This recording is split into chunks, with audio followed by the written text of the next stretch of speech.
A vast Ottoman army marches north, confident, unstoppable, toward a fortress guarding the Danube and the road to empires. Petrovaradin stands over the Danube, stone, cannons, and high ground blocking the road to Hungary and Vienna beyond. Instead of hiding behind walls, the defenders step out. Eugene's troops marching into open ground to meet the empire. Steel and gunfire erupt before Ottoman lines are set. Cannons roar, muskets flash, momentum shatters instantly. Europe stands on a knife's edge, borders shift, empires rise, and Petrovaradin becomes the hinge of history. Infantry, cavalry, artillery, an empire's full might marches in rhythm toward the Danube and its defenders. Eugene studies ridges and fields, choosing ground, timing, and the exact rhythm needed to break momentum. Mist lifts at dawn. Two vast armies stand within sight, one expecting a siege, one preparing a surprise. Before Ottoman lines fully deploy, Eugene gives the order. His infantry marches straight into the open. Cannons, thunder, muskets flash, smoke thickens. Ottoman momentum stalls as the defenders strike early. Smoke thickened so quickly after the first exchange that entire sections of the field disappeared in seconds. Ottoman infantry pushed forward blind, unsure whether they were advancing or walking into empty space. Habsburg gunners worked behind the fog, firing only when wind peeled the haze apart for a heartbeat. Every musket crack felt distant yet dangerously close. Officers shouted into curtains of smoke, trying to hold formations together as confusion consumed what should have been an organized early advance.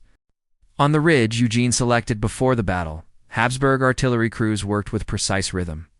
They reloaded without hesitation, watching for moments when the Ottoman ranks tightened under shifting ground and smoke. Each opening was brief, but every shot counted. Cannon blasts rolled across the valley, shaking the earth and forcing infantry below to halt. Even with limited visibility, the defenders found their timing, turning scattered glimpses into devastating volleys that kept the attackers from gaining momentum. Ottoman infantry tried pushing deeper into the haze, but the terrain fought them at every step. The ground churn from earlier exchanges slowed their march. Fallen men and shifting mud broke their formation. Soldiers lost sight of officers, and officers lost sight of entire units. Muskets fired from directions no one could identify. Every attempt to steady the line dissolved into uncertainty. The fog-shrouded field had become a labyrinth, and each step risked colliding with allies, enemies, or nothing at all. Ottoman officers strained to impose order, raising voices above the chaos, signaling with sabers toward shapes barely visible through the thick smoke. But commands meant nothing when soldiers couldn't see where to move or who to follow. Units hesitated, waiting for clarity that never came. Instead of a decisive early deployment, the Ottoman front found itself battling confusion. What should have been a steady, methodical approach became a struggle just to understand where the battlefield truly was. Habsburg gunners, positioned on subtle elevations Eugene had memorized long before the fighting, fired into the places where Ottoman formations bunched together. From these vantage points, even small shifts in movement revealed gaps, overlaps, and moments of disarray. Each cannon shot hammered into tightening masses of infantry, forcing pauses that rippled backward through their ranks. Seconds of hesitation became minutes, and those minutes became the beginning of a stall Eugene would exploit for the rest of the day. From a distance, Ottoman commanders saw their ranks compressing like clenched fists, soldiers crowding too close while trying to adjust under pressure. Yet there was too little space and too many men to correct it. Orders took too long to reach the front, and when they did, the field had already changed. Tight formations that once signaled strength now became targets. Each attempt to straighten the line drew more fire. The army that relied on overwhelming numbers suddenly found its size working against it. To break the deadlock, Ottoman cavalry surged forward on both flanks, hoping to sweep around the defenders and collapse their line. Hooves thundered across grass and smoke, riders forming wide arcs designed to crush resistance from the edges inward. Their speed and discipline were undeniable. Speed alone could not overcome a battlefield shaped by fog, uneven earth, and defenders who refused to yield. Still the cavalry pressed hard, seeking the opening they believed must exist. But Eugene had anticipated the flanking attempt. From behind low ridges and dips in the terrain, Habsburg light cavalry erupted in swift counterstrikes. They fired pistols at full gallop, hit the first wave of Ottoman riders, then vanished before retaliation could form. These small, sharp engagements forced the Ottoman cavalry to slow, then regroup. The sweeping arcs that were meant to break the defenders instead became sluggish, unpredictable movements bogged down by constant disruption. Meanwhile, Habsburg infantry stood firm on open ground, a choice the Ottomans did not expect. Their lines moved like a living structure, absorbing early attacks without collapsing. When pressure peaked, volleys erupted in disciplined bursts. When ground needed to be regained, they stepped forward in unison. Their confidence radiated through the smoke. This was no passive garrison waiting behind walls. It was a field army prepared to maneuver, counter, and endure. That steadiness shook the Ottoman front more deeply than any volley. The landscape itself became a weapon in Eugene's hands. He used every rise, dip, ridge, and tree line to anchor a maneuver. High points became firing platforms. Shallow depressions turned into retreat zones where troops could reload unseen. Ottomans on unfamiliar soil struggled to shift their massive formations around these subtle contours. Habsburg units trained to adapt to complex terrain moved smoothly. It was no longer just two armies clashing, it was knowledge against uncertainty. Ottoman cannons, meant to dominate the field, slowed as soon as they reached the uneven ground. Heavy wheels sank into soft patches. Crews scrambled to position guns while incoming volleys forced constant adjustments. They needed space to operate, but space was the one thing the battlefield denied them. Shots fired hurriedly landed wide or scattered across unintended targets. Artillery that once decided battles now struggled just to stay functional under relentless pressure. Gunners wiped sweat from their faces and tried to correct angles under fire, but the ground shifted each time they prepared to shoot. Infantry units ahead moved unpredictably, blocking lines of sight. Smoke wrapped the field in confusion. Every shot fired without confidence chipped away at morale. For the first time in years of campaigning, Ottoman artillery found itself reacting instead of controlling, a reversal that rippled through the entire formation. As the fighting intensified, the battlefield transformed into a maze. Smoke from cannons mixed with musket haze until visibility changed by the second. Units collided, separated, and reformed in rapid cycles. Shots flashed like lightning trapped close to the ground. Ottoman soldiers moved forward only to discover friendly units blocking their path. Habsburg volleys struck whenever movement slowed. Confusion replaced momentum, turning a vast army into clusters struggling to understand their surroundings. Distances between lines collapsed until soldiers fought close enough to hear each other breathe. Muskets fired at point-blank range, leaving powder burns on coats. Bayonets locked. Sabers scraped against steel. Boots slid through churned mud soaked with powder and sweat. No one sought heroics, only survival. Pulling back even a few steps meant exposing comrades and inviting collapse. Every inch of ground was contested.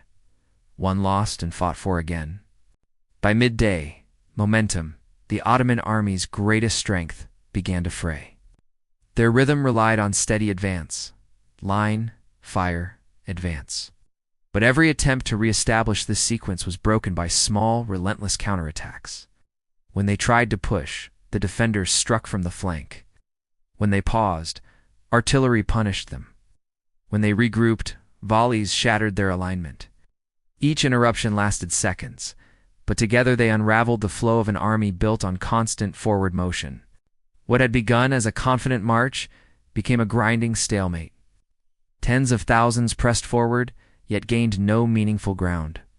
The field favored neither mass nor speed.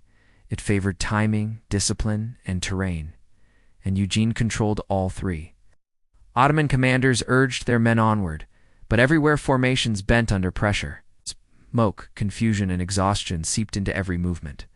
Slowly, the sense of inevitability that once defined Ottoman warfare slipped away. As the sun edged westward, the cost of the first day became unmistakable. Cannons lay overturned, wheels shattered. Trenches carved by shot dotted the field. Horses collapsed where they fell.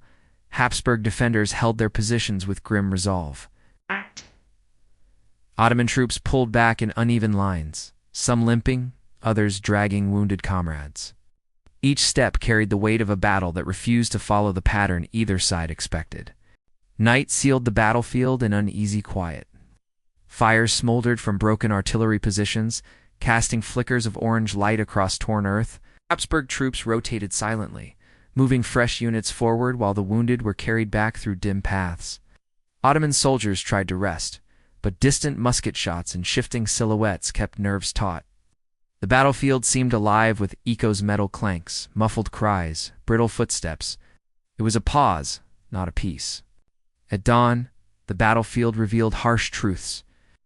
Ottoman infantry stood in uneven blocks, some too tight, others stretched dangerously thin. Habsburg defenders reorganized with steady discipline, forming cleaner lines despite exhaustion. Damp earth mixed with powder stung the morning air.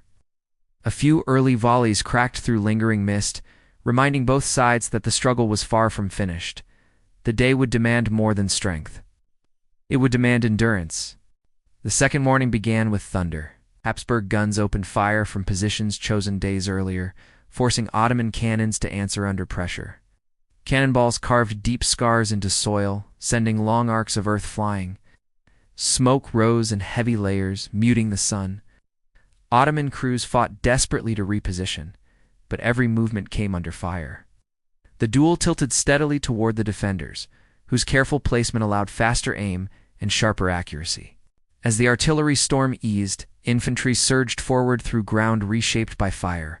Mud clung to boots, slowing steps. Smoke drifted unpredictably, revealing and hiding opponents in seconds. Muskets fired at close range. Bayonets thrust into narrow openings. Ottoman blocks tried to push with their usual force, but each step met disciplined volleys. Habsburg units shifted ground without panic, turning every inch of earth into a controlled, stubborn resistance. On the flanks, the battle transformed into sudden ambushes. Habsburg light cavalry appeared from pockets of smoke, striking Ottoman detachments the moment they extended too far. Hooves tore through dust. Pistols flashed before riders vanished behind shallow ridges. Ottoman cavalry attempted to counter, but each maneuver met shifting resistance. The flanks became fluid, unpredictable battlegrounds where timing outweighed numbers. By midday, exhaustion became the battlefield's true enemy. Heat mixed with smoke until every breath felt weighted. Soldiers wiped grime from their eyes with trembling hands. Uniforms clung to sweat-soaked bodies. Reloading muskets grew slower. Officers shouted until their voices cracked. Tools broke, packs tore, and wounded men collapsed where they stood. No one yielded, but everyone strained at the edges of endurance. The battle pressed deeper into their bones. In the afternoon, the Ottomans surged again, driving hard into the center. Their push bent the Habsburg line, forcing defenders to give ground under brutal pressure. But Eugene's discipline showed. Units withdrew in coordinated steps, never breaking, never turning their backs. The line bent like a bow, then straightened again with renewed volleys. From afar, it resembled two tides clashing endlessly, each gaining inches only to lose them moments later. As the day dragged on, small disruptions rippled through the Ottoman formation. A cannon stuck in mud delayed an entire wing.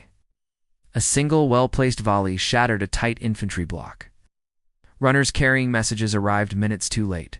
Light cavalry strikes opened temporary gaps. Uneven ground prevented a quick response. Each disruption seemed minor alone, but together they eroded the engine of Ottoman momentum. By sunset, the battlefield bore the marks of repeated failure. Broken wheels, abandoned muskets, and shattered tools lay scattered across torn earth. Habsburg defenders held ground they had chosen from the start. Ottoman units withdrew to regroup, their formations thinner, movements slower. Warm golden light washed over exhausted soldiers, revealing faces hollowed by smoke and strain. The second day had drained strength faster than command expected. Night fell with a fragile quiet. Lanterns flickered on both sides of the field, casting dim halos on tired faces. Habsburg officers whispered strategy over maps, marking places where Ottoman gaps had widened. Ottoman troops lay awake, unsure whether distant sounds came from allies or enemies moving unseen through smoke. Everyone understood the truth. The battle's balance had shifted, and dawn would decide the fate of Petrovaradin. When the third morning broke, the field no longer resembled the start of the battle. Ottoman formations stood unevenly. Some pushed too far forward, others stalled behind. The engine of steady advance had burned itself out. Habsburg units rotated calmly, used 2 short bursts of combat followed by organized relief. Fatigue, not enemy fire, had become the empire's greatest threat. Eugene noticed the shift before anyone else. The Ottoman front was no longer a unified wall, it was fragments of power separated by confusion. Some units advanced too far, seeking breakthroughs that didn't exist. Others lagged from wounds and disarray. Eugene knew the moment was fleeting. If he struck now, before the enemy could realign, he could seize the field. Timing became the battlefield's sharpest weapon. The final day erupted with a roar.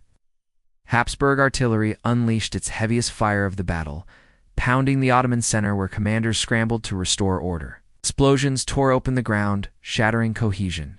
Smoke swallowed officers' commands. Musketeers braced themselves as blast waves rolled over them. The advance the Ottomans needed could not form under such relentless bombardment. Under the cover of thick smoke, Eugene ordered the general advance he had withheld for 2 full days. The entire Habsburg line pushed forward in a deliberate, unified march. Bayonets glinted through haze. Ottoman resistance flared in pockets, but cohesion had vanished. Units pulled back unevenly, leaving neighboring lines exposed. The defenders, who had spent days reacting, now dictated the rhythm of battle. The collapse did not come with a single break, but with dozens of small retreats that merged into one. Cannons were abandoned, wagons clogged narrow exits, and messages arrived too late to matter. Retreating soldiers tripped over those still trying to form lines. Panic spread faster than musket fire. By midday, the last Ottoman formations disappeared into drifting smoke, leaving behind a field scarred but firmly held by the defenders. Petrovaradin had not merely survived, it had stopped an empire. When the final echoes of Petrovaradin faded into the quiet curve of the Danube, a heavy stillness settled where fire and thunder had raged for 3 relentless days. The battlefield, once deafened by cannon blasts and musket volleys, now trembled only with the wind brushing over shattered wheels, abandoned gun carriages, spent powder, and the deep footprints of men who had fought until exhaustion fused with instinct. Habsburg soldiers walked slowly through the haze, lanterns flickering against smoke that refused to fully lift, checking the wounded, gathering tools, and kneeling beside comrades who would never rise again. Their uniforms were torn, faces blackened by powder, voices hoarse from shouting through the chaos.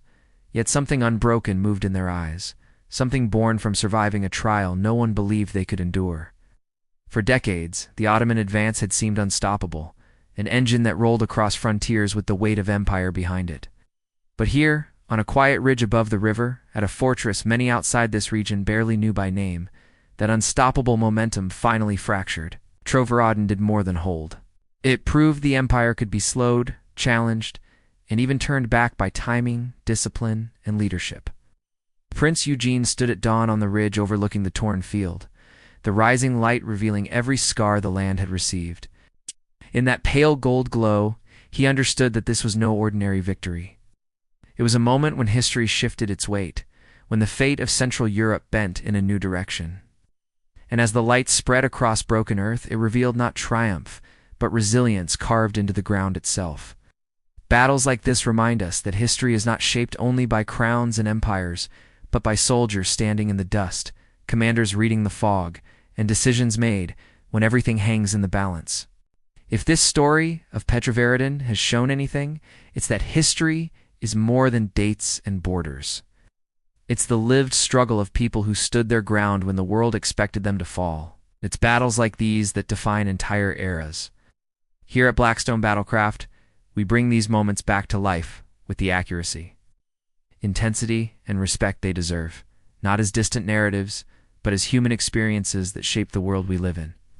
If you want to journey deeper into the battles that changed empires, commanders, and entire civilizations, then you're exactly where you belong. Tap like to support the countless hours that go into crafting these stories. Hit subscribe so you never miss an episode. Turn on notifications because the next chapter is already being forged.